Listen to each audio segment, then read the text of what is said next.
Quero inicialmente fazer uma saudação em nome da cultura sul-africana, no dialeto Zulu, de uma expressão significativa, que é Sawubona, que significa dizer, eu te vejo e ao te ver, eu te trago a existência.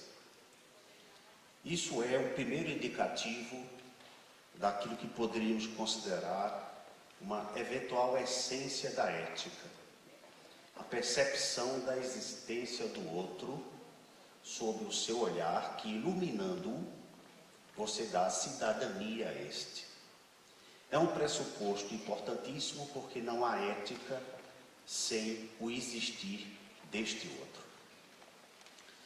Isso casa muito bem com alguns estudos feitos recentemente com a psicologia, em que o cérebro é mais estimulado em neuroplasticidade quando ele faz reconhecimento da existência de uma outra entidade que não a sua.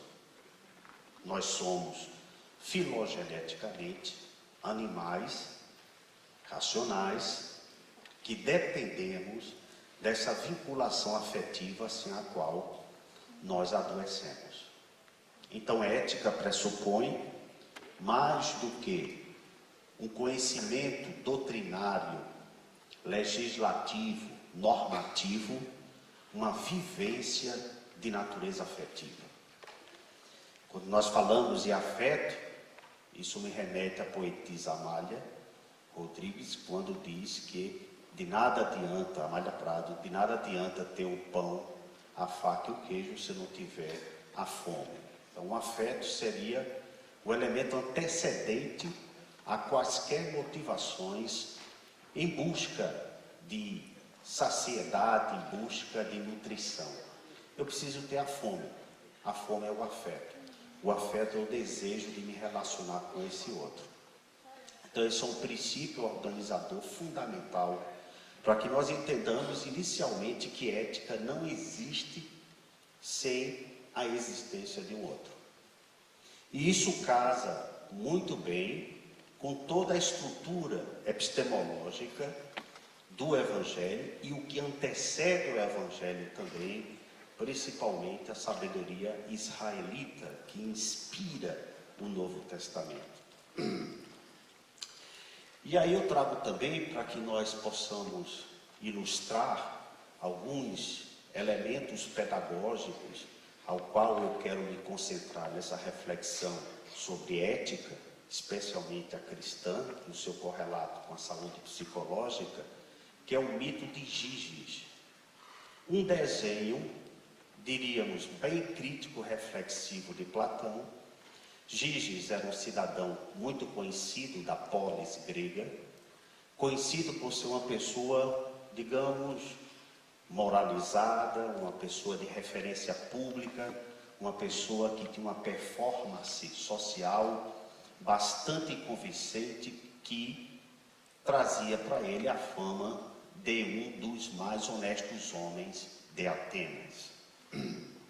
Certa feita, Giges, em suas andanças, encontrou um anel e o experimentou. Fez alguns tipos de tentativa e erro e viu que o anel, girando para um determinado lado, tornava-o invisível. Ele tenta repetir o feito, consolida-o e constata a invisibilidade.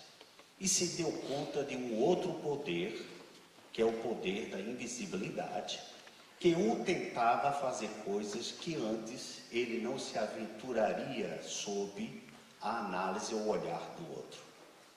Invisível, ele poderia entrar onde quisesse, poderia espreitar o que quisesse, poderia tirar ou furtar, roubar o que quisesse.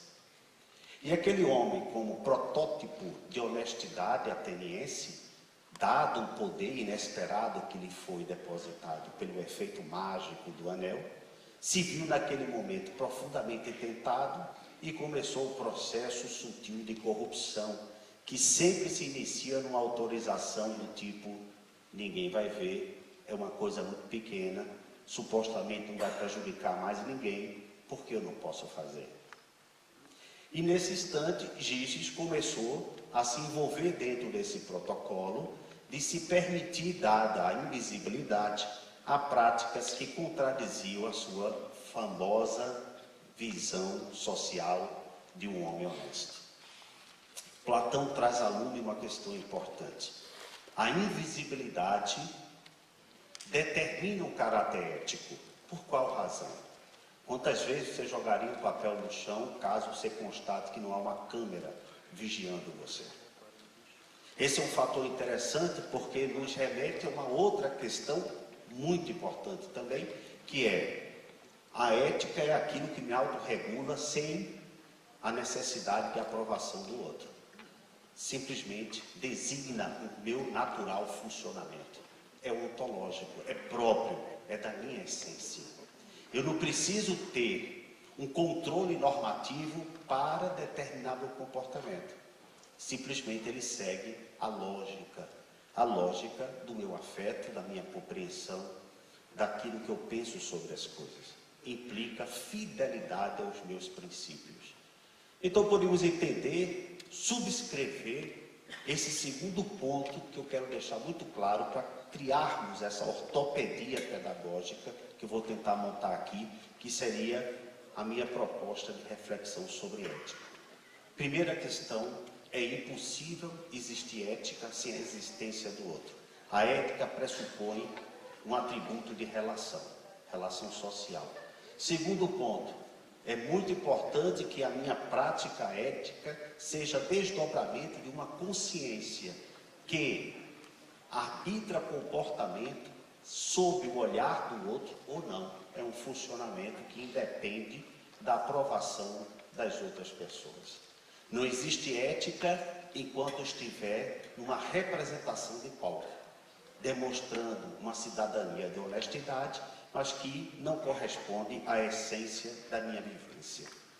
Então esse é o segundo ponto. E no avanço da construção desta árvore pedagógica, digamos, vamos entrar num outro que eu considero de muita relevância também. E aí eu vou trazer outro recorte para ilustrar no qual eu quero me concentrar neste aspecto.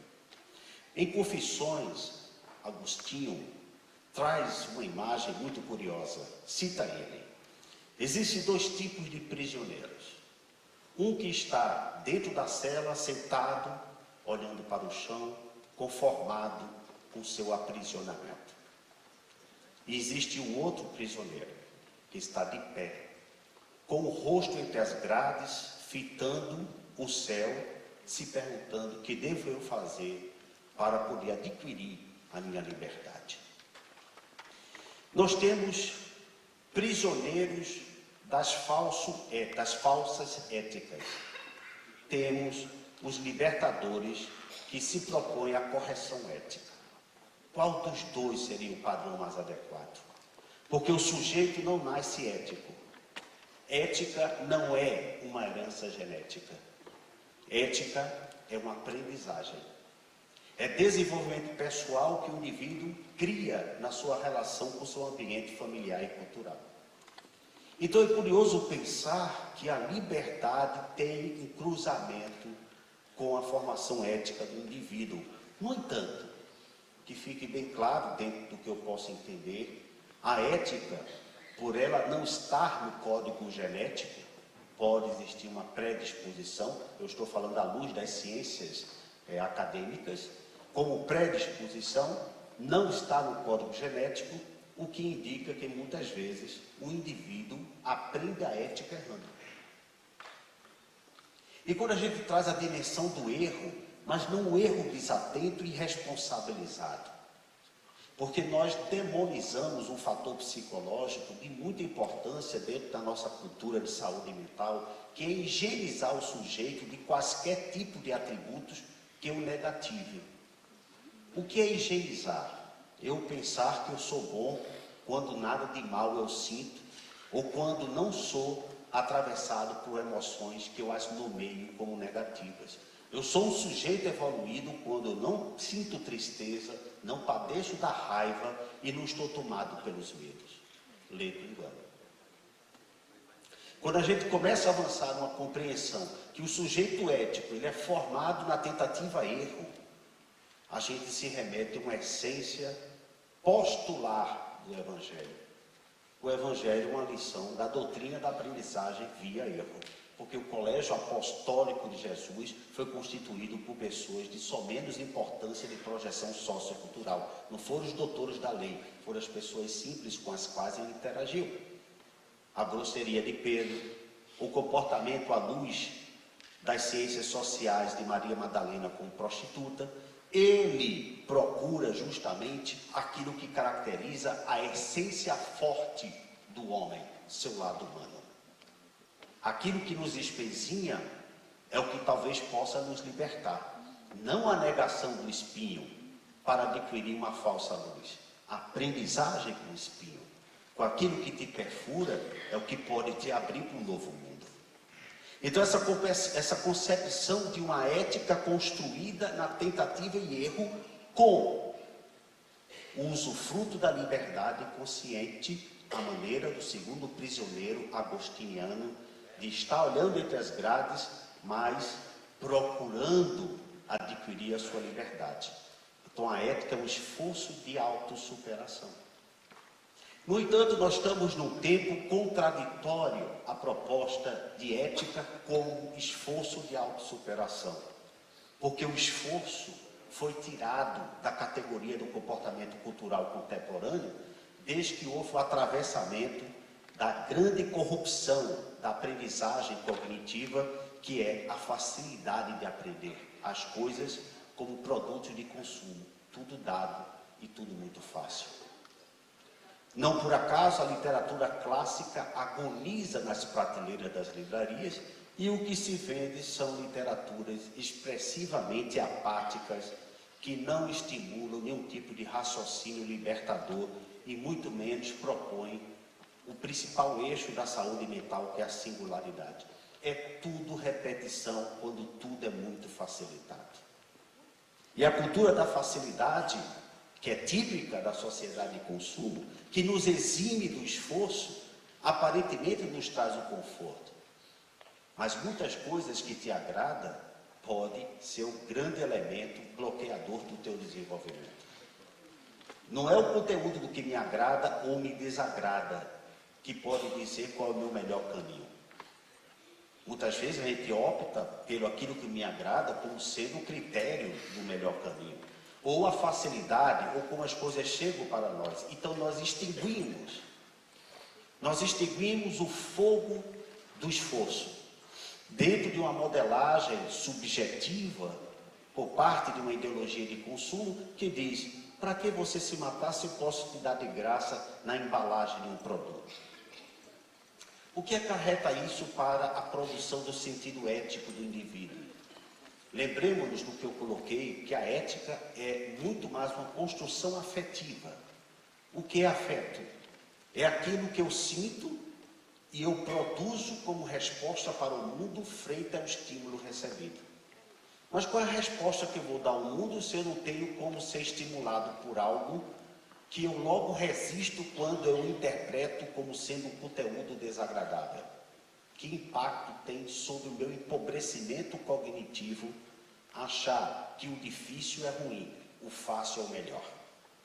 O esforço foi expurgado. Literaturas, volto a dizer, clássicas não são lidas. E, digamos, se demoniza ou exorciza os palestrantes que tentam um nível de qualidade reflexiva mais profundo. Porque o que se vende é o que se convence na cultura do rebanho, que é justamente os produtos prontos e embalados. E isso comprometeu profundamente a qualidade da aprendizagem da estrutura espírita, porque ela é essencialmente multidisciplinar, interdisciplinar e eu diria até indisciplinar, porque não se constrói conhecimento questionando, não se constrói conhecimento você tendo uma certa indisciplina de não aceitar tudo como é colocado para você. Se houver obediência cega na construção de um conhecimento, você é um cego aprendiz a caminho de um abismo. Então, o que se muito remete à construção do sentido ético é justamente você ter o esforço da autossuperação, entendendo que a ética é uma aprendizagem e não uma genética. E aí entra a questão da liberdade. O usufruto da liberdade que vem pela tentativa-erro. Por quê? A liberdade é o uso de um recurso e um mar aberto. Você não vai saber qual é o certo definitivamente. Diante do relativismo das coisas. E o que determina, então, muitas vezes eu fazer a escolha adequada. Porque a escolha reflete o padrão ético do indivíduo. Diga-me o que tu escolhes e eu direi quem tu és. Diga-me o que tu escolhes e eu direi o que tu colhes. E o que tu colhes é resultado do que tu semeias. E aí a gente começa a entender que o uso dessa liberdade que pressupõe a escolha traz um desafio que é um outro contraponto na nossa cultura. Qual seja o desafio? O desafio de que você vai ter que tomar decisões, fazer escolhas, muitas vezes no experimento do seu conhecimento e na tentativa-erro, porque o mundo é eminentemente contingencial, incerto e imprevisível. Você não tem doutrina, cultura livresca, teoria suficiente para dizer sempre para cada situação como deve ser feita, porque existem tantas especificidades em algumas situações que você não vai encontrar em literatura nenhuma do mundo. Tamanha a riqueza fenomenológica da vida humana. E aí é justamente que nós nos esbarramos. Por quê? Porque na cultura do consumo eu preciso de alguém que me diga como eu devo fazer. E aí vem um grande comprometimento da construção do padrão ético libertador, que é a singularidade. O indivíduo não vai poder construir a sua singularidade, que é uma função de autorregulação psicológica extremamente produtiva, se ele ficar na dependência ou na sombra do que o outro deve dizer. E nunca, talvez, isso seja até assustador, numa era de ciência e tecnologia, nós vivamos os mesmos padrões dos séculos passados. Nós somos senhores escravos, senhores feudais e aqueles que os servem, nós somos burgueses e proletários. O padrão se repete na cultura do pastor e do rebanho. Nós temos uma pessoa para dizer a milhões o que cada uma deve fazer. Onde essa semente pode brotar, se não abandona o canteiro do outro? Se a iluminação é produto próprio do indivíduo, aquilo que ele constrói no campo em que ele se encontra, o que exige justamente um fator cognitivo indispensável na produção do sujeito ético, que é a coragem. Muita gente pensa que coragem é o contrário do medo. Dentro da cultura séptica, higienizadora, que é aquela que diz saúde mental é quando você não sente nenhuma perturbação, isso é um grande estrago psicológico para o indivíduo, porque ele embarca nessa, ele acha que o melhor é o fácil, ele acha que sentir dor e sofrimento, evitá-las, vai fazê-lo se sentir melhor. É justamente o indivíduo começar a perceber que o medo tem uma função ensinante na sua vida. Coragem não é o contrário do medo. Coragem é o medo em dança. Coragem é você colocar o medo em dinâmica, em movimento. E aí eu começo a entender que a minha natureza não necessariamente tem que ser corrigida, ela tem que ser compreendida para ser melhor aproveitada. Discurso de Spinoza.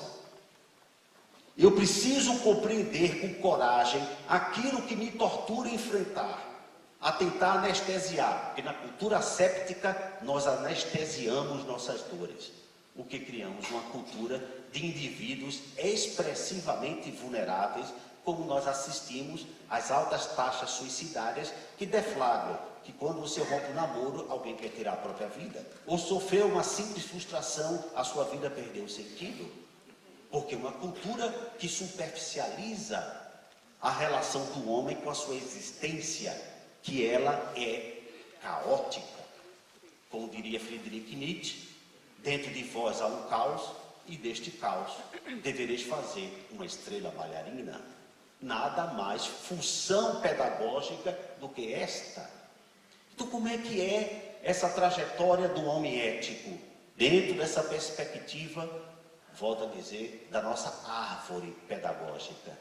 O uso da liberdade seria um outro elemento fundante para que nós possamos entender razoavelmente como que essa ética pode ser construída em relação com os princípios cristãos em essência. E aí eu vou entrar em 4 pressupostos muito importantes para que nós entendamos nessa correlação um fenômeno que poderemos, digamos, ilustrar de uma forma mais particular. Tem um autor que, lamentavelmente, aos 32 anos, perdeu sua vida, um grande amigo de Michel de Montaigne, que é o Etienne de La Boétie. E ele tem uma frase muito interessante, quando ele diz o seguinte: as pessoas não éticas nunca terão amigos, apenas cúmplices. Então, o sujeito não ético é um sujeito que está sempre exposto a uma situação vexatória, ao mal, à autodestruição. Parece que o próprio processo evolutivo na seleção natural entendeu que é muito melhor que nós desenvolvamos afeto social, porque isso agrega força, do que nós nos mantermos numa posição de ultraje e de roubar, de ultrajar o outro, porque isso coloca o próprio grupo contra nós. Maturana e Varela, que são 2 biólogos chilenos, pesquisaram a história da biologia do amor, a construção do afeto como estratagema de processo evolutivo para manter a vida intacta, preservada. Seja à luz do darwinismo ou à luz da psicologia do espiritismo, o que importa é que nós saibamos o seguinte: é melhor ser ético do que não ser. Mas acontece que esse ser ético é construtivo, não é algo que eu já nasço. Eu vou aprendendo na tentativa e erro. Para que eu aprenda na tentativa e erro, eu tenho que me libertar um tanto quanto da sombra dos outros, daqueles que eu os nomeio como minhas grandes referências, que deve lhe dar inspiração, mas não deve privar você da sua expiração e da sua transpiração. Eu posso me inspirar, mas eu tenho que saber que quem vai transpirar sou eu. Me inspiro no outro, transpiro eu. Então, quando a gente começa a perceber que ser ético é uma forma mais inteligente e autopreservadora da vida, a gente chega a uma questão muito importante, que a ética abre um caminho de uma inteligência mais sofisticada no indivíduo. Porque o sujeito ético não é um sujeito que se convence com um determinado. Como ele está no campo da singularidade, e lembrando Milor Fernandes, quem não tem dúvida é porque está muito mal informado, a arma do autoquestionamento e da dúvida serve-lhes como inspiração de superação pessoal.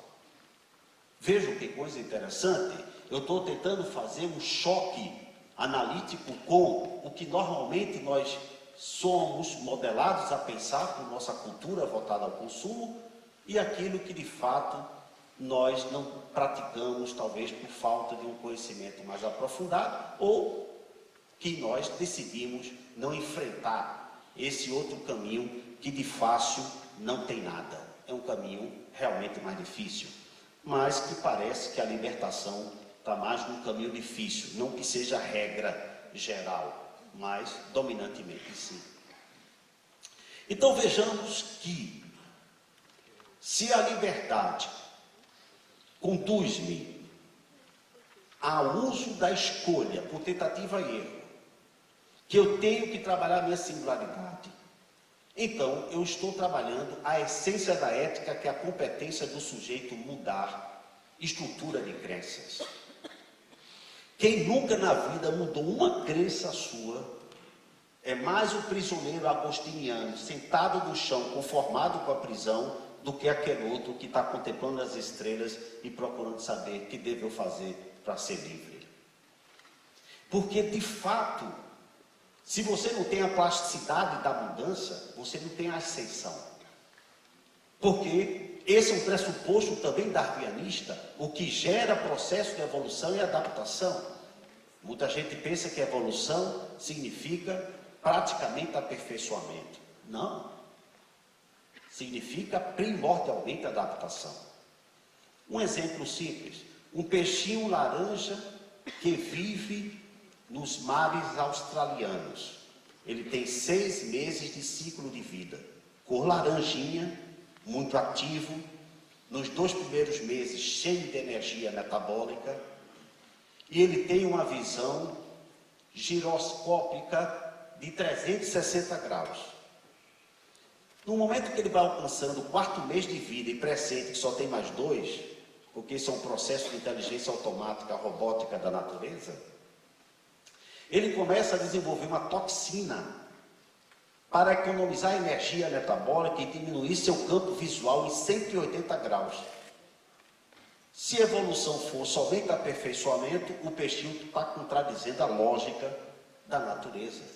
Porque ele está diminuindo o recurso de aperfeiçoamento. Mas o que interessa para a vida é a sobrevivência, que depende da adaptação. Então é melhor que ele economize energia, a despendê-la e garantir na sua paranoia de que nenhum predador o devore e mantenha um despender de energia que pode consumir sua vida antes dos 6 meses. Então a natureza determina, arrisque-se, preserve essa energia, porque a preservação da energia é melhor do que o medo de perdê-la. No uso integral paranoico de que você pode economizar e pode ser que não surja nenhum predador. Excesso de precaução é um outro nome que se dá à paranoia.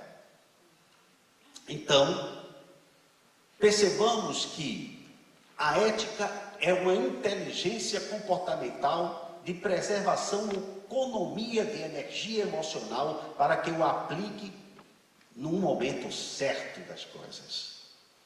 A ética não tem nada de rigidez. Não é aquele indivíduo que é o tempo todo, como nos ensina Aristóteles, na sua Ética Nicômaco, um livro que eu recomendo que leiam, muito bom, que fala justamente que a ética é a grande virtude e que é uma compilação de virtudes, e ele diz que a grande virtude da ética é a medida de todas as coisas. O que implica dizer, se você for muito generoso, alguém vai roubar sua fortuna. Se você for um cara muito condescendente e muito bonzinho, o pessoal vai montar em você. Então você tem que saber usar a medida que é a prudência. Para alguns eu vou ser mais generoso, para outros menos, e para alguns nunca. Mas se o indivíduo a cair na ideia de que ele tem que ser ético como rigidamente o ensina, porque a rigidez caracteriza o medo mascarado, qual seja, se eu não cumprir aquilo que a doutrina espírita me inspira a dizer, eu vou pagar uma pena umbralina. Esse é o Giges. Esse não é um indivíduo que se responsabiliza pelo exercício de suas escolhas, numa análise cada vez mais contingencial do que é melhor eu fazer. Ele quebra a rigidez do padrão normativo do certo e errado e entra na dimensão afetiva, reflexiva do que é bom ou ruim. Nem sempre o que é bom para mim é certo para o outro e vice-versa. Eu não posso evitar que um pensamento venha à minha mente, nem um sentimento me assole. Eu posso tentar evitar o que eu vou fazer com a sugestão do pensamento e com aquilo que o sentimento indica. A minha responsabilidade está no que eu vou fazer com o pensamento que chega à minha mente. Mas como nós temos um paradigma asséptico da natureza humana, desse nosso trauma existencial, que é eu me desconforto comigo mesmo, na minha condição, na minha inferioridade, o que eu julgo inferioridade, eu tenho medo de mim mesmo. Muitos estudos relatam que as pessoas não conseguem passar 3 minutos em silêncio porque se atormentam com suas próprias presenças. Então, dentro da cultura aristotélica, dando sequência, a gente entra numa outra dimensão. Lembre-se que eu estou ilustrando a minha árvore pedagógica. Vamos para um outro galho. Ainda não chegamos nas raízes. Um outro galho de não só menos importância, ao qual eu estava me referindo, por 2 pontos: a culpa e a mudança. Nós demonizamos a culpa. A culpa é um atributo cognitivo moralizador. Eu preciso me sentir culpado por aquilo que eu fiz de errado. Mas nós temos uma cultura hoje tão permissiva, tão facilitadora das coisas, que o indivíduo tem o afã de dizer: seja feliz sem culpa, mesmo que essa felicidade custe o sacrifício do outro. Pense em você. A culpa tem uma função de regulação psicológica muito importante. Como diria Agostinho, a culpa félix, ou a culpa feliz, aquela que me liberta do erro por exame crítico e faz com que eu assuma a responsabilidade, o que é diferente, culpabilização, que é justamente a recusa do indivíduo enfrentar o erro cometido. Ele fica se culpando, entrando no terceiro setor, que ele terceiriza isso para o seu próprio psiquismo, que é a ruminação. Ele fica só ruminando. Ruminando é uma catarse de primeiro tempo. No segundo tempo, ela passa a ser autodestrutiva. Ruminar é estar pensando naquilo que me foi feito de ruim, ou que me desagradou. Mas você não tomou nenhuma solução equacionadora para o seu problema. Do tipo, você recebeu o mal de alguém que nem sabe o que te fez. Você passa 10 anos consumindo-se com o mal que o outro fez, porque você tem o hábito da ruminação e não da resolutividade dos seus conflitos. Porque você vive escondendo suas emoções de você mesmo. Você não compatibiliza, você, eu estou dizendo eu mesmo, estou falando você numa terceira voz. Nós, para ficar mais fácil, temos muitas dificuldades de poder fazer esse enfrentamento com as nossas inquietações, inquietudes e nossas perturbações, porque nós estamos numa sociedade de asepsia total da dor e do sofrimento, que é um grande prejuízo para a formação ética do indivíduo. Bom, o tempo urge, e aí eu termino com esse outro galho, a questão da mudança. E aí eu me refiro a um dizer marxista muito interessante, quando ele diz que o pior dos tecelões é melhor que a melhor das aranhas na confecção da teia. Por quê? O pior dos tecelões é melhor que a melhor das aranhas na confecção da teia. Porque tem uma característica na aranha, que por mais perfeita que ela seja na execução da sua teia, ela não sabe fazer outra coisa. Ela é automática na sua construção. O homem pode fazer de muitas outras formas. O que é a ética? Tentativa e erro para o melhor. É experimentalismo com consciência de responsabilidade. É o indivíduo poder mudar quando a situação exige dele mudança de estrutura de crenças, que exige coragem. Porque a coragem é justamente esse enfrentamento que você faz, as suas emoções, que muitas vezes não são ensinadas do tipo medo, raiva, tristeza, ignore-as. Semana passada, uma pessoa chegou para mim dizendo: Spencer, eu estou profundamente entristecida porque acabei de perder um grande amigo. Bom, no prolongamento da conversa, para não ser tão direto, eu cheguei a levantar a suspeita para ela: como você pensaria sentir-se de outra maneira? Mas isso me desconforta muito. É o sinal do seu vínculo com o outro. Mas eu não quero sentir tristeza. Não tenha pressa. A tristeza, ela é sazonal para as pessoas que têm um humor saudável. Então não tenha pressa. E as pessoas já saem com pressa para prescreverem um antidepressivo e aplacar suas angústias, seus males emocionais. Nós estamos tão coisificados que, como diria Zygmunt Bauman, quando você vem a um shopping, você não encontra apenas 450 lojas, você encontra 450 farmácias. porque o ato de comprar é a tentativa debalde de me livrar da minha angústia, que é função ensinante. A literatura clássica ensina-nos que o sujeito, se não afirma seu desamparo, ele não consegue dar o salto, como diria Kierkegaard, da fé, do tipo, da angústia eu não posso me livrar, dela eu posso fazer alguma coisa que me torne mais criativo. Nós vivemos uma época agonizante, como uma espécie de um ressentimento ao homo sapiens que somos, o sapiens sapiens. Ignoramos tamanhamente esse ser frágil, dentro de uma condição humilhante perante as forças telúricas da natureza. Como diria também o Freud, 3 coisas nos ameaçam profundamente. Nossas vidas estão sujeitas a qualquer momento serem perdidas, quando nós podemos sofrer um acidente natural. Veja a nossa vulnerabilidade. Acidente natural ou qualquer outro tipo de acidente são essencialmente, muitas vezes, contingenciais, imprevisíveis. Temos também a ameaça do nosso próprio corpo. Vamos dizer que a maldição da entropia que engole, digere a nossa energia, vai fazendo com que nós adoeçamos. Mas para Freud, o terceiro ponto de grande ameaça para o ser humano e para o estupor de todos, não é o acidente natural, não é nem mesmo a decomposição gradual do corpo, as doenças, mas é o amor.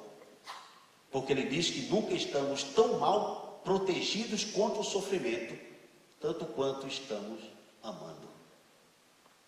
E aí vem uma doença do nosso tempo, que é a doença de, para não sofrer, não quero amar, sem entender que não temos outra alternativa, porque quem espera não amar para não sofrer, se não ama, adoece. Não tem saída. Então nós estamos padecendo de quê? Da crise da qualidade do vínculo. Porque o vínculo imputa o melhor e ao mesmo tempo o mais ameaçador. Mas não tem jeito. Onde há luz, há sombra. Nem mesmo o sol escapa dessa condição. Porque o sol é um fazedor de sombras. Então nós não conseguimos entender isto mais, porque estamos numa cultura que nós não percebemos a essa doutrinação da nossa ignorância, de não saber lidar com as nossas emoções, de ignorar aquilo que nos confunde, de fugir do difícil, de escapar do esforço, de não trabalhar a liberdade no exercício da singularidade. Tudo isso nos atormenta.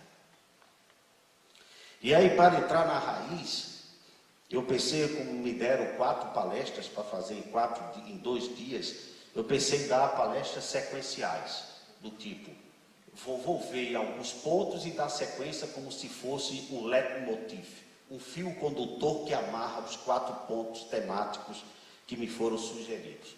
E aí, à tarde, eu vou tentar entrar em algum desses outros pontos. Mas somente para entrar um pouco na dimensão da ética cristã, que eu havia dito para vocês, que seriam, digamos, inspirada essa ética na sabedoria israelita, em 4 aspectos importantes que eu considerei os 4 turnos da iluminação ética do indivíduo. 4 passos, hoje a gente está na cultura da autoajuda, né? Todo mundo gosta de passos e dicas e fórmulas, então aí segue uma perspectiva de autoajuda, né? Como diz um amigo meu, literatura de autoajuda só é bom para quem vende, lógico, está autoajudando-se.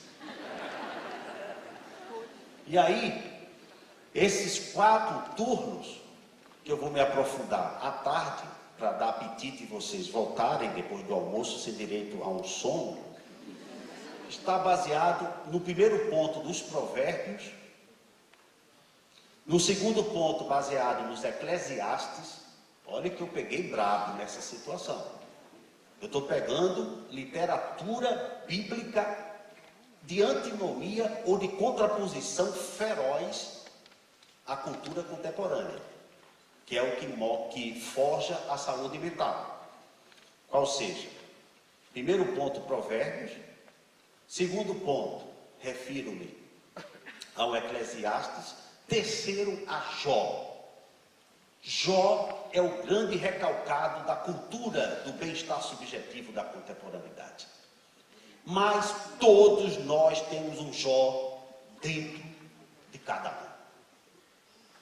E nem tudo que está sepultado está morto. Sepultado Jó, mas ele é ressurrecto. A qualquer momento ele pode ressurgir nas frestas da nossa incompetência cognitiva de gerenciar o nosso próprio sofrimento. Em qualquer momento, por mais que você tenha um hábito colocado debaixo do tapete, seu lixo emocional, mais adiante Jó se manifestará. Então, Jó, o paradigma de Jó, que obedece o terceiro turno, ou o terceiro passo para aquilo que eu chamo de iluminação ética, eu vou casar mais adiante no tema sobre esperança, pressupõe o quarto elemento que dá sentido ao esforço ético, que é o cântico dos cânticos, que traz uma perspectiva da graça, e numa graça em perspectiva agostiniana, que não vai dar para eu mergulhar nesse exato momento. Mas a geografia da ética estaria estipulada dentro dessa árvore em que pressupostos? Primeiro, salbuona. Eu te vejo, ao te ver, eu te trago a minha existência. A capacidade de entender que a ética não existe sem a percepção do outro, como nos ensina Emmanuel Levinas. Segundo ponto, entender que a ética é uma construção aristotélica que exige esforço, dentro da medida de todas as coisas. Eu aprender a usar minha liberdade agostiniana na tentativa-erro, questionando minhas crenças e questionando o padrão cultural, procurando meu próprio caminho, procurando ser original, como diria Harold Bloom, grande intérprete de Hamlet, quando ele coloca muito bem: passar uma vida inteira sendo cópia do outro é morrer por antecipação. Como diria Mary Shelley, existem dois tipos de velas. Uma que compõe a sua própria chama, mas paga o custo de consumir a cera que a estrutura. A outra é seu espelho bem ao lado da chama da vela que arde e que só apenas a reflete. Tem muita gente que somente reflete a luz do outro, mas não produz a sua porque não quer consumir sua própria cera, porque é impossível se iluminar sem consumir a própria vida que você tem. E aí a gente chega a um outro elemento importante, que eu vou fazer minha finalização, devido ao tempo, me permitindo, para humanizar a nossa relação, sair da versão expositória, que é contar um fato pessoal.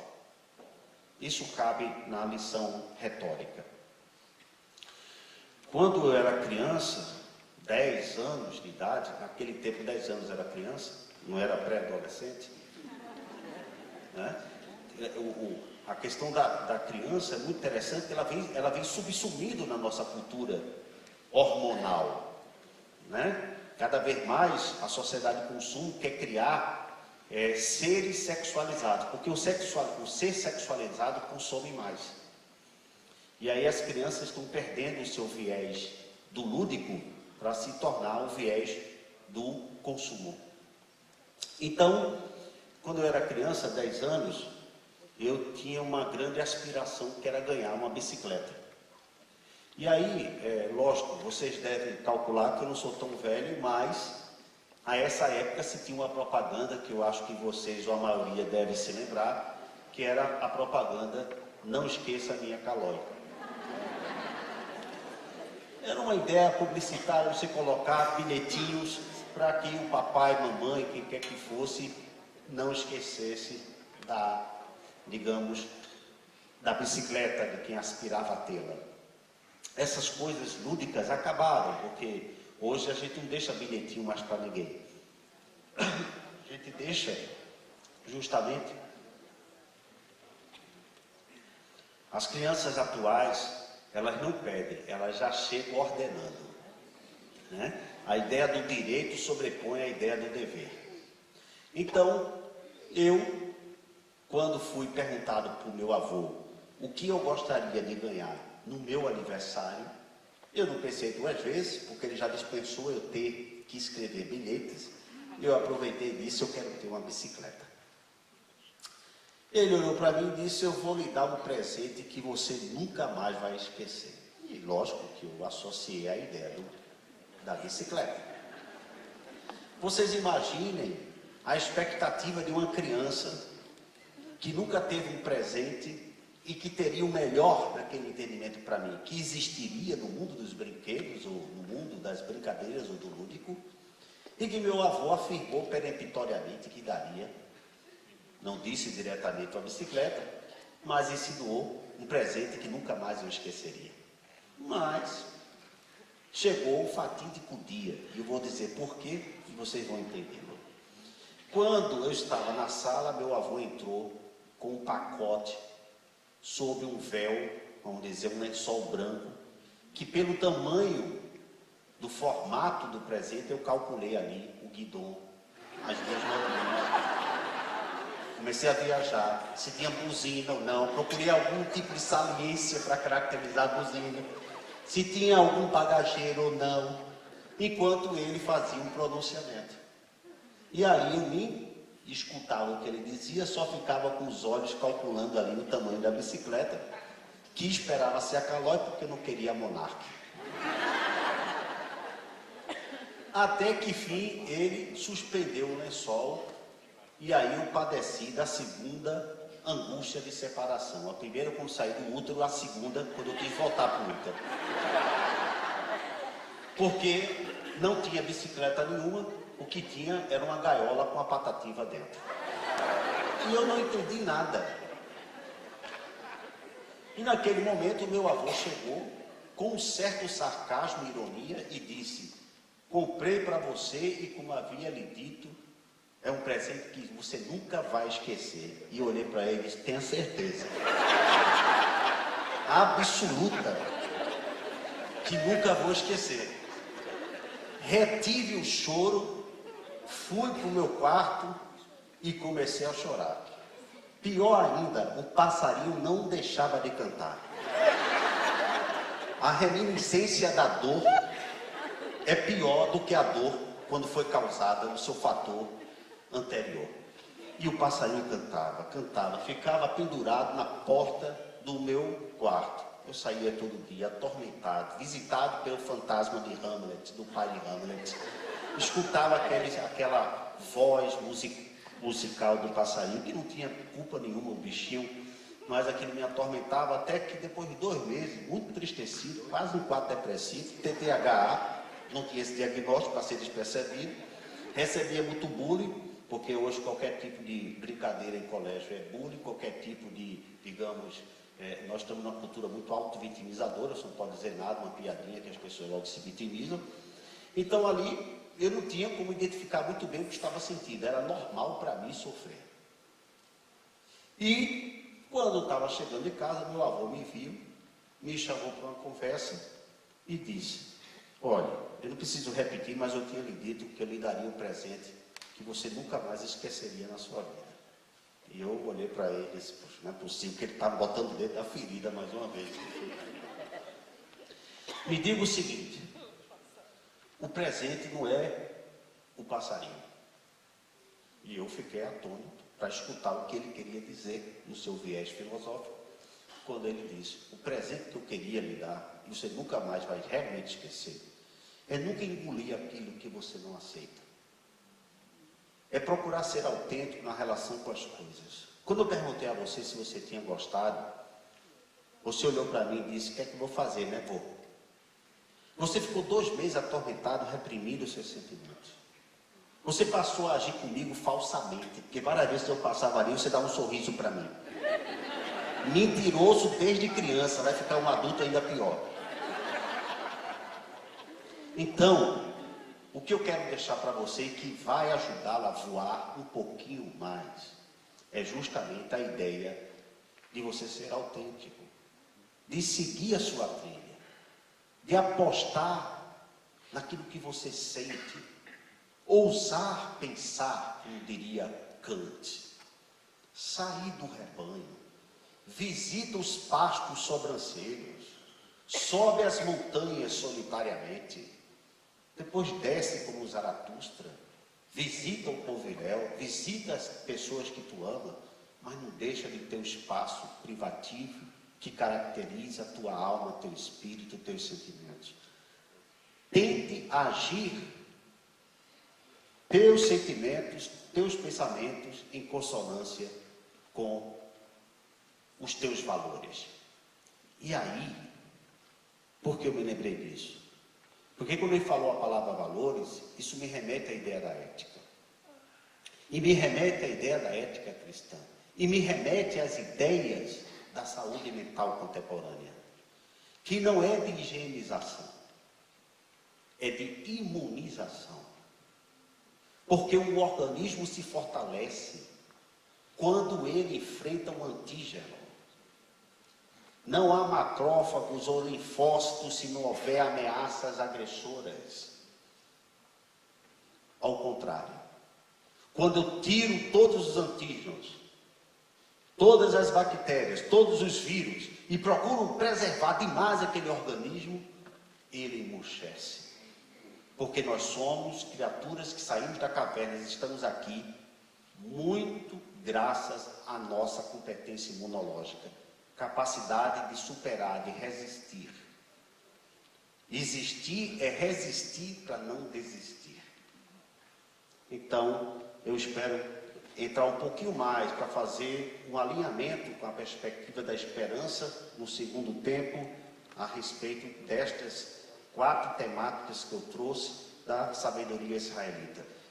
Mais uma vez, eu agradeço e trago à baila, inclusive, para fazer meu encerramento, da chamada Teologia da Gratidão de São Tomás de Aquino, que é justamente refletida na palavra unissemântica portuguesa e única, que é a palavra obrigado. Obrigado, ao contrário de qualquer outro tipo de agradecimento social ou cumprimento social, é uma palavra que remete a um vínculo. Quando você faz alguma coisa para mim, eu me sinto obrigado a te devolver. Então, sinto-me obrigado a retribuir a atenção que você me dera. Muito obrigado.